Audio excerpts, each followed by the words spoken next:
রাহমাতুল্লাহি ওয়া বারাকাতুহু। ওয়া আলাইকুম আসসালাম ওয়া রাহমাতুল্লাহি ওয়া বারাকাতুহু। نحمده ونصلي ونسلم على حبيبه الكريم. أما بعد فأعوذ بالله من الشيطان الرجيم.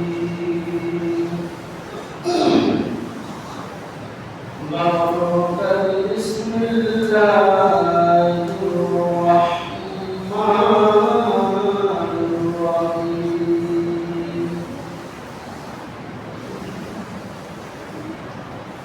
لقد كان لكم في رسول الله أسوة حسنة. صدق الله مولانا العظيم وبلغنا رسوله النبي الأمين المكين الكريم ونحن على ذلك لمن الشاهدين والشاكرين والحمد لله رب العالمين.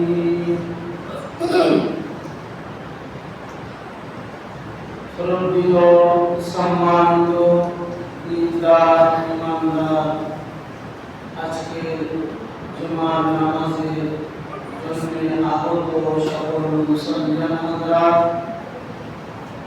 আল্লাহ সুবহানাহু ওয়া তাআলার প্রতিপত্তির নামে প্রশংসা, যার দয়াতে রহমতে আজকে আমরা সুস্থ শরীরে জুমার নামাজ পড়ার জন্য আসতে পেরেছি। আল্লাহ তৌফিক দিয়েছেন, ক্ষমতা দিয়েছেন, তাই সকলে বলুন আলহামদুলিল্লাহ। তারপরে দরুদ ও সালাম বর্ষিত পয়গম্বর আযম সাইয়্যিদুল মুরসালিন আলাইহিস রহমাতুল লিল আলামিন তাজদারে মদিনা আহমদ মুস্তাফা সাইয়্যিদিনা মুহাম্মদুর রাসূলুল্লাহ সাল্লাল্লাহু তাআলা আলাইহি ওয়াসাল্লামের প্রতি সর্বপ্রথম দরুদ ও সালাম বর্ষিত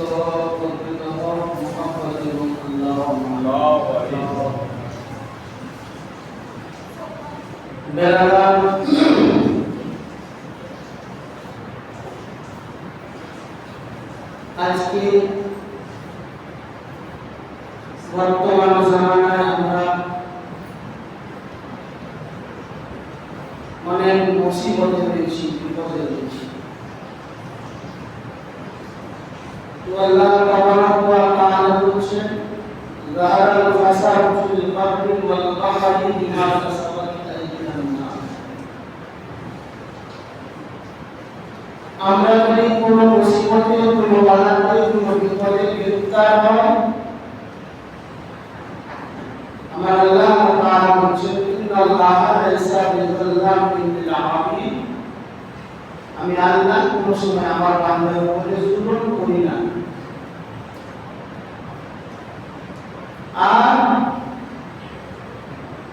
তারা যদি কোনো বিপদে মুসিবতে গ্রেফতার হয়, ভাবতে হবে নিরালায় মুসিবতে আমার চলার কোনো জায়গায় ত্রুটি আছে, ভুল আছে। তাহলে আল্লাহ তাবারাক ওয়া তাআলা বলছেন,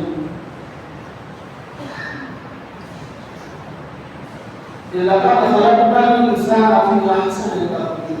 মানুষকে সুন্দর করে, ভালোবেসে, মহব্বত করে সৃষ্টি করেছি। আমার রহমত, আমার দয়া, অনুগ্রহ আমার আপনাদের উপর বর্ষণ হয় যদি তার বুঝেন। কিছু কিছু কর্ম আছে যে কর্ম দ্বারা আমাদের উপর থেকে আল্লাহর রহমত বর্ষণ উঠে যায়। ব্রাদার ইসলামিয়া এই পার্থিব জীবনে আমরা মানুষ সংসারে জড়িত, ব্যবসা বাণিজ্যে জড়িত, অনেক রকমের কাজ কর্মের সঙ্গে লিপ্ত। এর মধ্যে আল্লাহ তাআলা বললেন এই সফলতা অর্জন করতে হবে দুনিয়ায় যদি নবীর গোলাম হয়ে, নবীর আশিক হয়ে, নবীর অনুসরণ করে যদি আপনি কবরে যেতে পারি, তাহলে আমার জীবনটা সফল হবে। আর যদি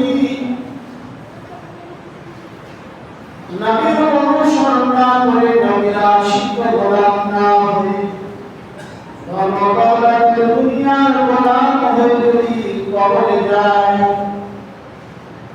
তাহলে আমার জীবনটাও অসফল।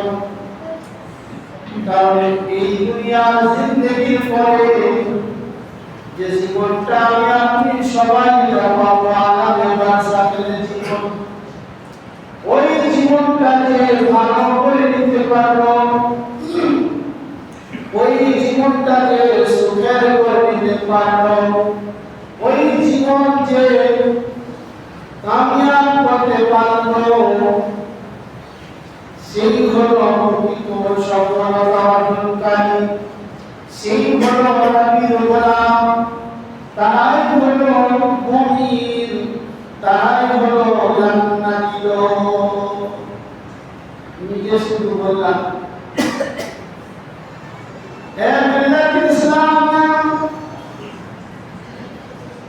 আজকে আমি লক্ষ্য করলাম কিছুদিন পূর্বে ইলেকশন গেল, এক সপ্তাহ অনেকে ভোট দিতে পারেনি, ডিরেক্টর হয়ে গেছে। আমার বাপ, আমার চাচা, আমার ভাই নামের ডিরেক্ট হয়ে গেছে। সবাই মিলে আমরা চিন্তায় পড়ে গেলাম কি করে আমার ভাই, আমার চাচা, আমার আত্মীয় স্বজনের নামটা লিস্টে আনা যায়, কি করে তাদেরকে বাঁচানো যায়। কারণ তাদের নাম লিখে হয়ে যায়, ভারতের নাগরিকত্ব চলে যাবে। ডিটেনশন ক্যাম্প একটা কষ্টের জায়গা, সেই কষ্টের জায়গায় যেতে হবে। মিল্লাত ইসলামিয়া সমগ্র দুনিয়ার জিন্দেগির জন্য আমরা এতটা চিন্তা ভাবনা করলাম, এতটা আমরা ভাবনা চিন্তা করি যে আমাকে যেন ডিটেনশন ক্যাম্পে না যেতে হয়, আমার আত্মীয় স্বজনকে, আমার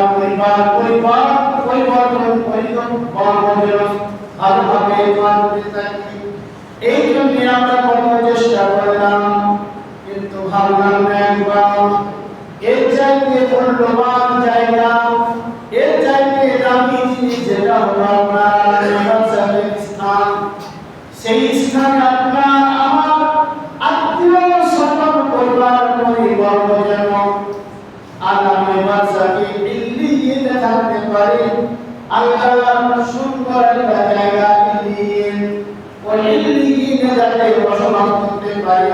সিজ্জিন এমন একটা নরকীয় জায়গা, সিজ্জিন এমন একটা কষ্টের জায়গা যার তুলনা করা যায় না, যার বর্ণনা করা যায় না।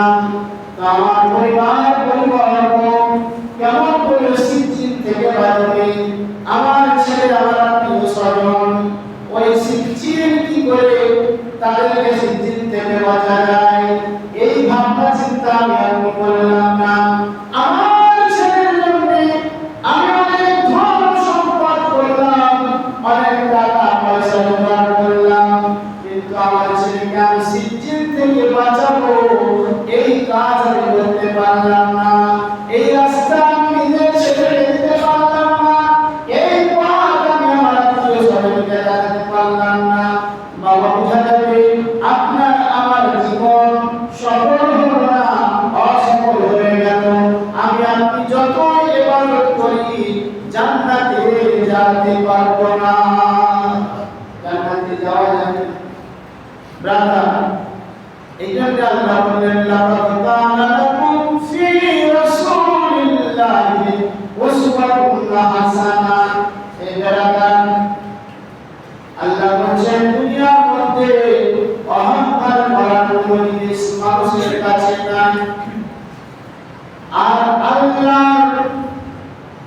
কাছে অভিযোগ করার কোনো জিনিস নাই। যাদের কাছে বলার কাছে আলহামদুলিল্লাহ সুবহান আলহামদুলিল্লাহ ভালো, সেটা যদি হালাল পথে রোজগার করে সঠিকভাবে দুনিয়ায় ব্যয় করে যদি কবরে দিতে পারে, আমার আল্লাহ বলছেন তাদের জন্য কবরটা ফুলের বাগান হয়ে যাবে।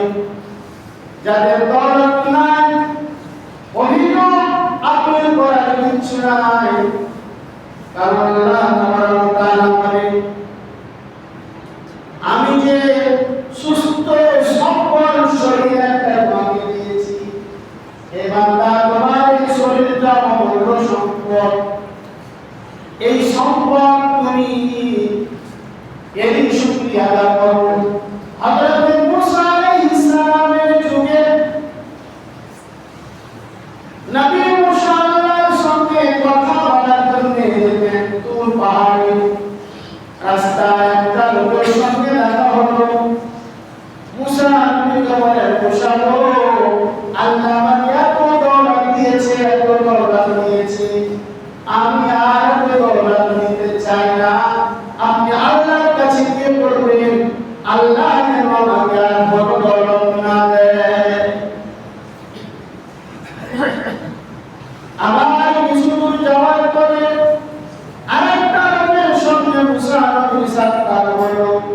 হযরত মুসা আলাইহিস সালামকে বললেন, ও নবী মুসা, আপনি আল্লাহর সঙ্গে কথাবার্তা বলতে যাচ্ছেন তুর পাহাড়ে, আমার একটু আবেদনটা আল্লাহর কাছে পৌঁছে দিন। বলে কি আবেদন?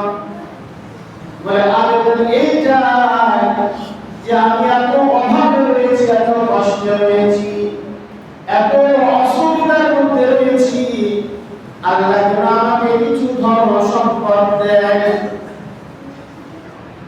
এই দুইজনের আপিল দিয়ে, দুইজনের আবেদন নিয়ে হযরত মুসা নবী চললেন তুর পাহাড়ে।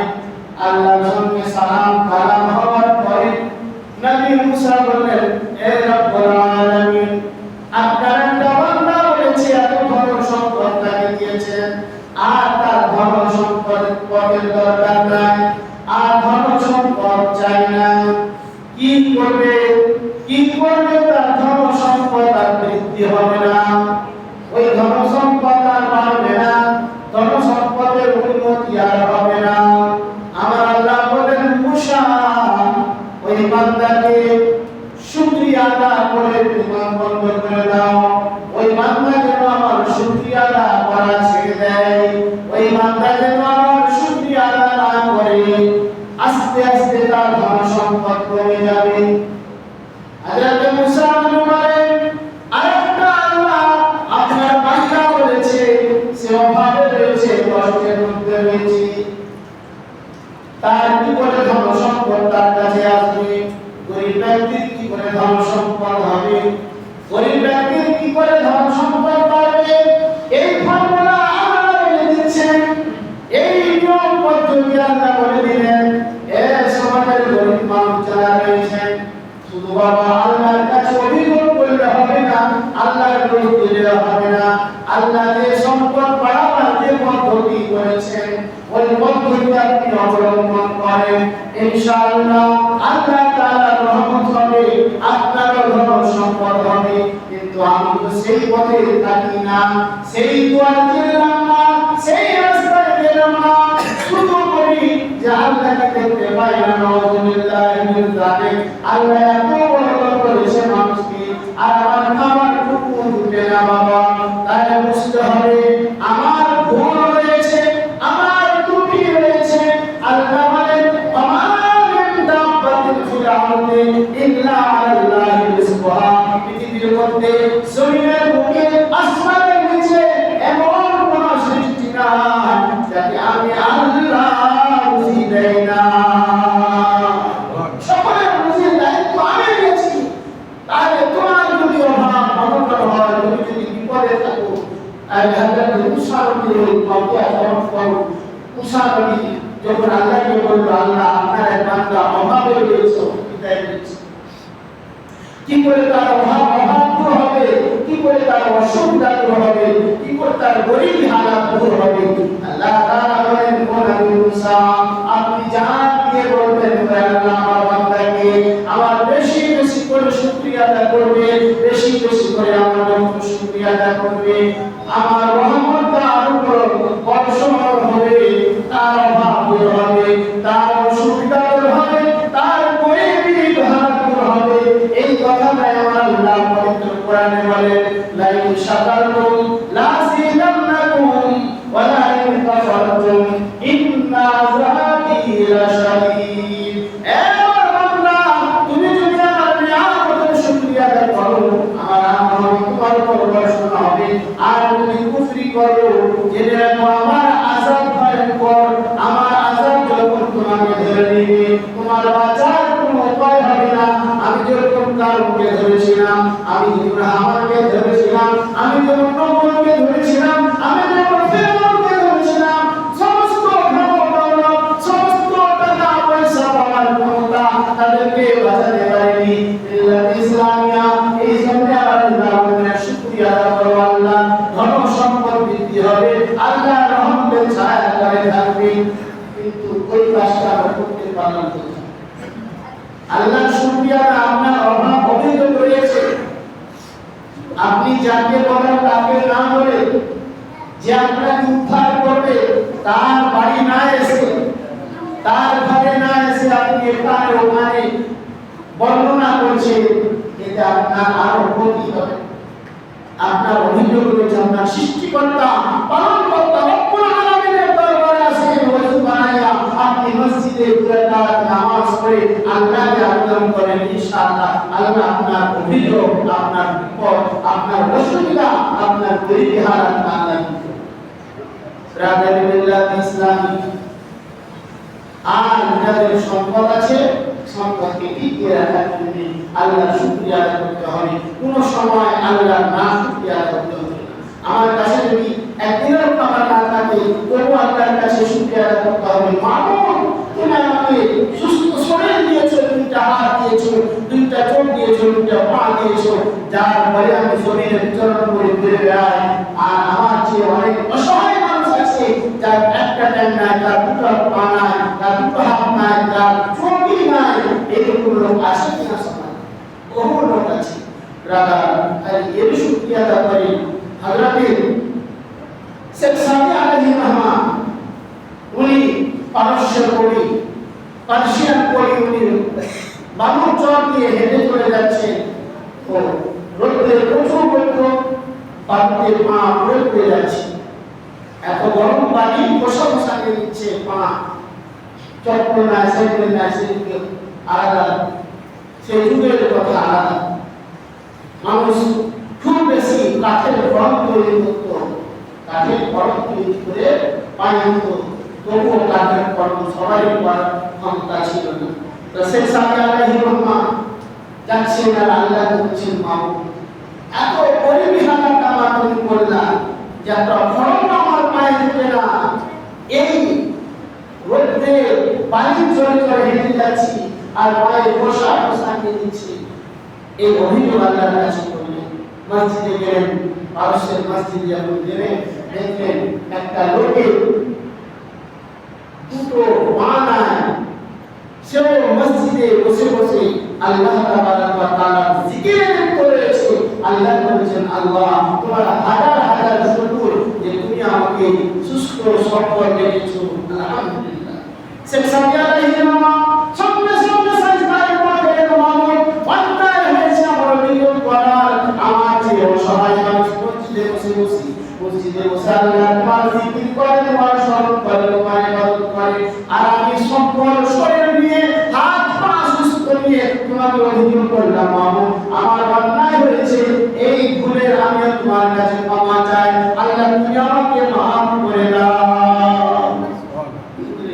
হযরত শেখ সাদি আলাইহির রহমান অভিযোগ করার কিছু নাই, আল্লাহ আমাদের পালনকর্তা সৃষ্টিকর্তা রব্বুল আলামিন, তার শুকরিয়া আদায় করতে হবে, আর নবীর অনুসরণ করে নবীর আশিক হয়ে জীবনযাপন করে কবরে যেতে পারি। আল্লাহ তাআলা আমাদেরকে দিয়ে সুযোগ দিয়ে ইনশাআল্লাহ আমরা কামিয়াব হব।